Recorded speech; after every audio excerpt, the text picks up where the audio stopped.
اور پنجاب کے سیلاب متاثرین بے یار و مددگار، جمع پونجی بہہ گئی، کھانے کو کچھ نہیں ہے، صاف پانی تک میسر نہیں۔ راجن پور، گجرات اور مظفر گڑھ میں لوگ کھلے آسمان تلے زندگی گزارنے پر مجبور ہیں۔ گھروں اور فصلوں کو تباہی کا سامنا ہے، کئی فٹ پانی جمع ہے، متاثرین امداد کے منتظر ہیں۔ مزید سیلابی پانی اور وبائی خطرات سروں پر ہیں۔ پنجاب میں سیلاب زدگان بے یار و مددگار، جمع پونجی بہہ گئی، کھانے کو کچھ ہے نہ ہی پینے کو صاف پانی، سیلاب متاثرین کا شکوہ۔ راجن پور میں بھی سیلاب متاثرین سخت مشکل میں، تیار فصلیں تباہ، متاثرین کھلے آسمان تلے زندگی گزارنے پر مجبور۔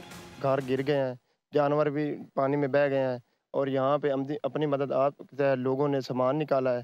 یہاں پہ ابھی بھی لوگوں کا سامان اندر پڑا ہوا ہے۔ دریائے سندھ کے سیلاب نے کئی علاقے ڈبو دیے، کئی شہروں میں مکین محصور ہو کر رہ گئے، خیموں میں موجود لوگ امداد کے منتظر۔ نہ انتظامی کی نہ کئی کچھا نہیں دیتی، آئے کہنے بعد تے مال کٹو، ختم تھی گئے، بندے تباہ و برباد تھی گئے، بلا ہوں دے بعد جرا اتنا کوئی انتظامیہ کا نہیں آئے۔